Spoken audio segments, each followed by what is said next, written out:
What if I told you that when she's angry with you, the way you respond doesn't just decide the moment, it decides the future of the relationship?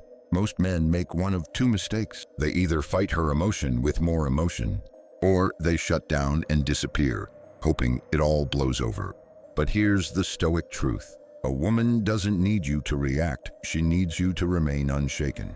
Not passive, not cold, but present, calm, and emotionally anchored. Because when she's in a storm, and you become the storm too, she loses trust in your leadership. And that's when emotional security dies. Right now, you might think fixing it fast, explaining yourself, or defending your pride is the answer. But the Stoic man knows your power isn't in your argument, it's in your composure. If you're ready to avoid the 7 emotional traps that push her further away when she's upset, like this video, subscribe, turn on notifications, and comment. I stay calm when chaos rises. Number 1. When silence becomes her weapon, but you choose power instead. When a woman ignores you, it feels like standing at the edge of a cliff, unsure whether to shout or step back. Your instincts scream to chase, to seek answers, to fix what feels broken. But here's the truth. Every reaction born from fear is a quiet surrender of power. In that moment, what you do next doesn't just define the situation, it defines you. Stoicism teaches us that true strength begins where reactivity ends. Imagine you're a ship captain in stormy seas. The waves, her silence, her distance crash with confusion and insecurity. But the Stoic doesn't panic. He doesn't turn his ship toward the chaos. He anchors deeper.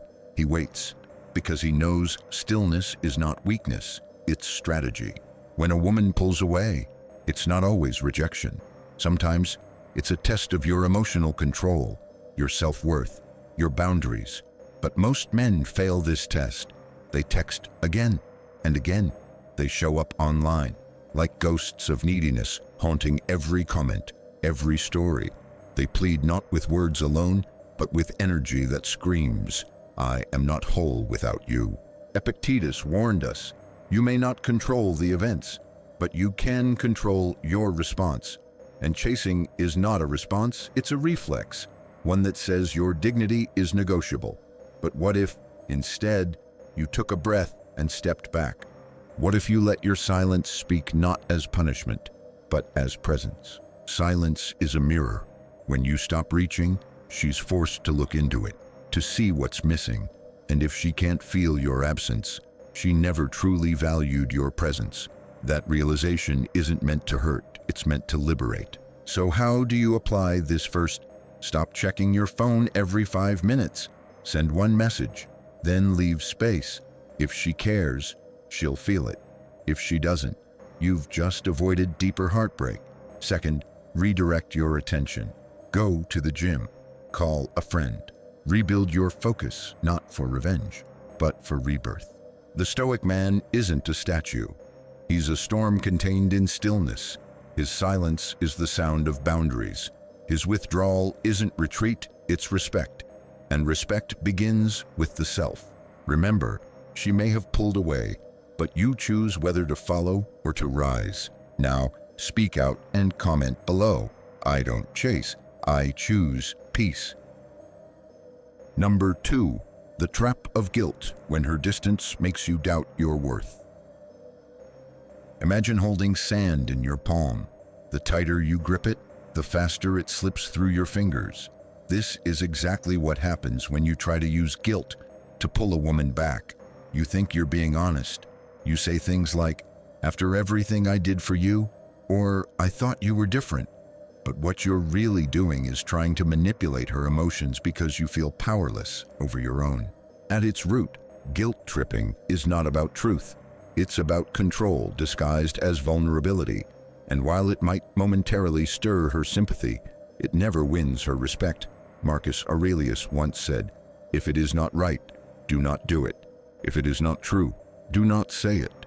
And guilt, when weaponized, is neither right nor true. It is fear dressed in the language of care. Women can feel this energy. They may not call it out directly, but they'll sense the undercurrent of pressure. Guilt manipulates. It forces her to respond from discomfort, not desire. And in the end, if she comes back because she feels bad, she will soon leave again because she no longer feels drawn. Epictetus reminds us that the only true authority we possess is over our own mind and actions. When you guilt-trip someone, you're giving them that authority. You're saying, I need you to validate my pain. I need you to complete what I cannot face alone. And in that neediness, you lose the very thing you hope to gain respect. So how do you break this pattern? First, catch the impulse. Before sending that long, emotional message, pause. Ask yourself, am I expressing or am I expecting? If your words come with an unspoken, you owe me, they're not an expression, they're a trap. Second, practice dignified release. Let her go without accusations, without drama, not because she was right or wrong, but because you are reclaiming the emotional space you once gave away too freely. This is what the Stoics meant by ataraxia, a tranquil mind. You can feel deeply, yet still remain grounded. You can love someone and still let them go, not out of bitterness, but out of strength. Guilt is not love. It is a form of emotional debt, and a woman who truly values you will never let that be your currency. Now, comment below. My peace doesn't depend on someone else's guilt. Number 3. The illusion of urgency. Why blowing up her phone destroys your power. There's a panic that sets in when she stops replying. It's quiet, but relentless, an urge to reach out again and again, like tapping on a door you know won't open. Each message you send is a silent plea. See me, hear me, reassure me. But what you don't realize is that every unanswered text is not only ignored, it's recorded as emotional dependence. In today's digital world, everyone sees your message. If she hasn't responded, it's not because she didn't notice, it's because she chose not to. And when you double text, triple text, or leave voicemails filled with anxiety, you're showing her that your emotional stability hinges on her attention. Marcus Aurelius wrote, "You have power over your mind, not outside events. Realize this, and you will find strength." And yet, most men surrender this power the moment they feel neglected. They trade calm for panic, dignity for desperation. But here's what a Stoic man understands. The silence is an answer. Your role is not to react, it's to interpret wisely.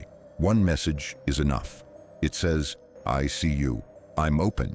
Anything more begins to scream, I need you, I can't handle this. Why is restraint so powerful? Because it radiates control. In a world where everyone is broadcasting emotion, silence becomes magnetic. When you stop chasing, she has space to feel your absence. And absence, when grounded in self-respect, echoes louder than 100 messages. So what should you do? First, set a rule. Never send more than one unreturned message. That's not coldness, it's clarity. You are not trying to convince anyone of your worth. You are standing in it. Second, redirect your energy. Go for a run. Dive into a passion project. Contact an old friend. This isn't distraction, it's declaration. I choose growth over grasping. Emotional control isn't about suppression, it's about selection. Choosing when to speak, choosing when to step back, and choosing silence, not as a void, but as a vessel of power. Remember, if she's meant to return, she will because of your calm, not your clamor. Now, speak out. One message is enough. My value speaks louder than words. Number 4. Public chasing, when visibility turns into vulnerability. In the age of social media, heartbreak doesn't just happen in private, it happens on screen, in plain sight. That's why many men, when ignored by a woman, turn to visible tactics, liking her posts, replying to her stories, commenting just enough to get noticed, or accidentally showing up at places she frequents. But these acts aren't romantic gestures, they are digital breadcrumbs of desperation, and she sees it all. You might think you're being subtle, you're just reminding her you exist, right? But to her, it's loud, It says, I haven't moved on. I'm still orbiting your world. And that kills attraction, because desire doesn't grow where control is lost. It grows in the quiet confidence of a man who no longer seeks approval. Marcus Aurelius warned, waste no more time arguing what a good man should be. Be one. Public chasing is not the act of a grounded man. It is the behavior of someone who is still waiting for validation. And the irony is brutal. The more you seek her attention, the more invisible you become, because nothing repels like emotional neediness in plain sight. The Stoic response is different. It's rooted in presence, not performance. You stop commenting. You stop liking to be liked. You let go, not to punish her, but to honor yourself. Because when you no longer orbit around her digital universe, your energy returns to its rightful place, your center.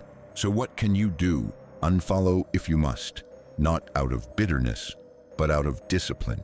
Do not track her stories. Do not read into every photo. Let your digital absence create emotional presence. The less noise you make, the more she hears the silence. And in that silence, she may wonder not because you chased, but because you stopped. This is the power of Stoic restraint. It's not coldness, it's clarity. A man who doesn't try to be seen becomes the one worth seeing. In a world that rewards spectacle, your quiet withdrawal is a radical act of self-respect. Now, comment below. My silence online is a reflection of my strength within. Number 5. The myth of closure. Why her explanation isn't your salvation.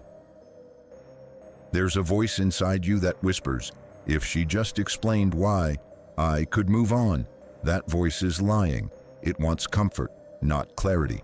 It tells you closure is a conversation, a final message, a heartfelt explanation. But the truth is harder and far more liberating. Closure doesn't come from her. It comes from within.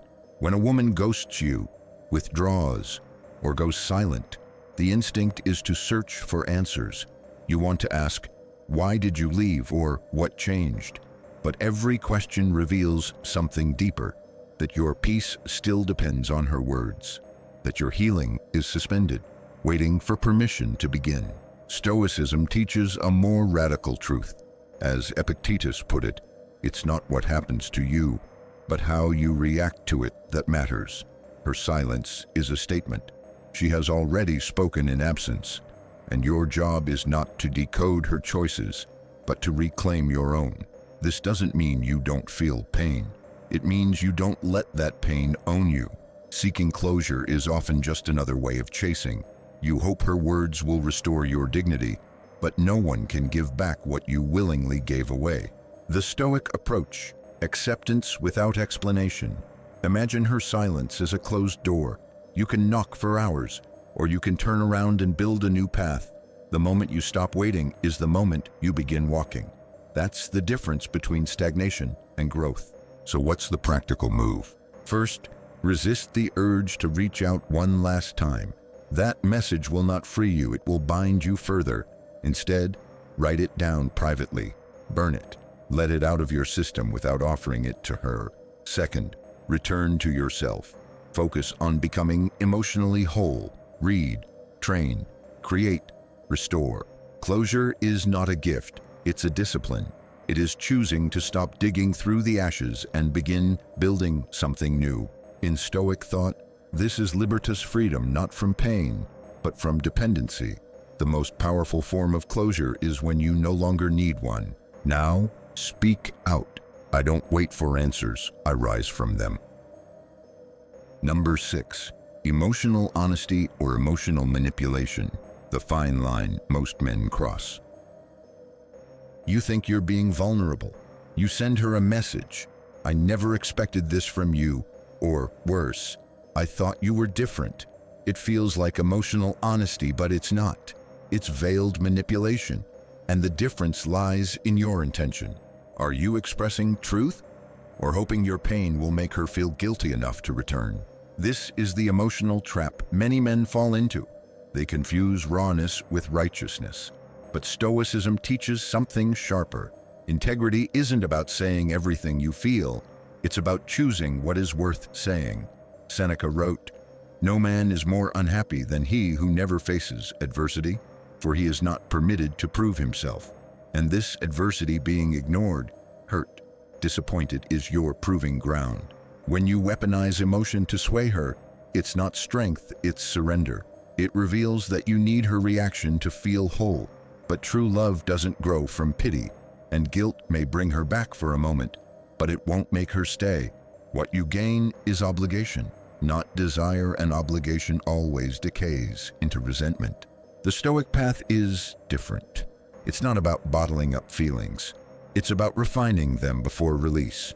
When you feel pain, you acknowledge it, but you don't hurl it like a stone. You hold it, you study it, you grow from it.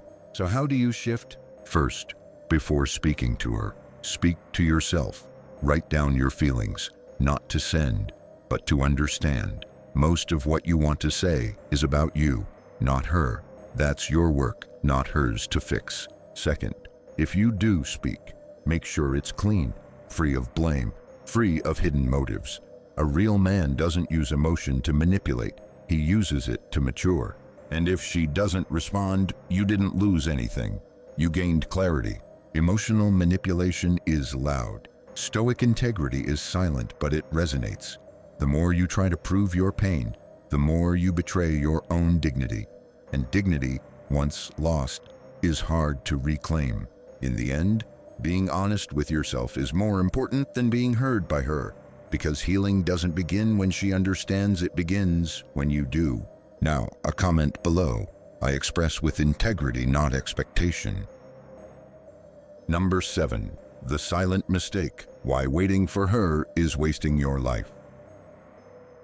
Waiting sounds noble. It feels loyal. You tell yourself, I'm giving her space. Maybe she'll come back. You stop texting. You stop chasing, but internally, you're still frozen. Every day becomes a ritual of hoping, checking, analyzing. You're not moving forward, you're stuck in pause. And that, too, is a form of chasing. Stoicism doesn't condemn patience. It condemns stagnation. Epictetus said, don't explain your philosophy, embody it. Waiting is not stoic if it means postponing your own life. You don't become honorable by holding space for someone who has chosen absence. You become honorable by holding space for your evolution, regardless of who stays or goes. The man who waits wastes two things, time and potential. While she moves on, explores, grows, you are trapped in invisible handcuffs. You call it hope, but it's really fear. Fear of letting go. Fear of confronting the truth. That maybe she won't return. And maybe that's a blessing, not a curse. True Stoic love isn't about loyalty to someone else. It's about loyalty to your highest self.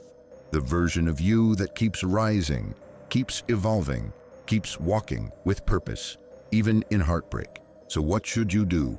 Channel the energy of waiting into becoming. Go build the body you've been neglecting. Reinvent your career path. Reignite your passions. Not to show her anything, but to stop betraying yourself with stillness. Let the gym hear your pain. Let your work absorb your fire. Let your future self thank you for not wasting another month staring at a silent phone. A man who moves forward becomes attractive again, not just to her, but to life itself. He doesn't sit by the window waiting for love. He becomes the kind of man love cannot ignore. Because in Stoicism, the purpose of suffering is transformation. The flame that once burned you now forges you. Don't wait for her to see your worth. Show the world you never forgot it. Now, speak out. I evolve while others hesitate. My future won't wait. Number 8. The power of walking away when silence becomes your loudest statement. There's a kind of silence that isn't retreat, it's revelation. A man's silence, when chosen with dignity, becomes a mirror. It reflects his strength, his values, and his refusal to beg for what should be freely given. When she ignores you, the world tells you to react, to pursue, to explain, but Stoicism teaches otherwise. Do not chase what turns its back, walk forward into your own becoming. Too often, silence is mistaken for indifference, but it's not. It's the ultimate discipline. In a noisy world, silence is clarity. It's the boundary that says, I will not compete for attention. I am the attention. Marcus Aurelius wrote, the best revenge is to be unlike him who performed the injury. That includes being unlike the desperate version of yourself that once needed a response to feel worthy. You have two choices when you're ignored. The first is emotional slavery, chasing, explaining, waiting. The second is emotional sovereignty, stepping back, rising, and letting your evolution do the speaking. And make no mistake, nothing echoes louder than absence filled with power. So what's the Stoic response? You don't argue. You don't demand closure. You don't drop subtle hints online. You simply shift. You shift your energy inward into your purpose, your body, your growth. You become the man whose peace cannot be disturbed by someone else's inconsistency. Because the truth is, the one who can stay silent in pain, who can rise without applause, who can rebuild without announcement that man is unforgettable. She may come back. She may not. That's not the point. The point is, you didn't lose yourself trying to hold on. You became the storm she didn't see coming. The calm one, the grounded one, the man who no longer needs to be needed. In the end, Stoicism isn't about suppressing emotion. It's about mastering it. And when you walk away in peace, you carry something most never find. Self-respect untouched by rejection. Now, comment below. I walk away not to hurt but to heal. You came here trying to understand her anger. Now you understand something far more important. How you respond to her anger determines how safe she feels to love you again. Here's what you don't do. Don't match her intensity. Don't minimize what she feels. Don't walk away to punish. Don't apologize just to silence her. Don't defend what you refuse to understand. Don't lecture her on how to calm down. Don't expect respect if you lose self-control first. Carl Jung said, everything that irritates us about others can lead us to an understanding of ourselves. And Stoicism teaches, the strongest man isn't the one who wins the argument, he's the one who never loses himself in it. If you're ready to lead with emotional strength instead of ego, like this video, subscribe and comment. My response is my power. Stay composed, stay steady. Because when you become her peace, even in her anger, you become unforgettable.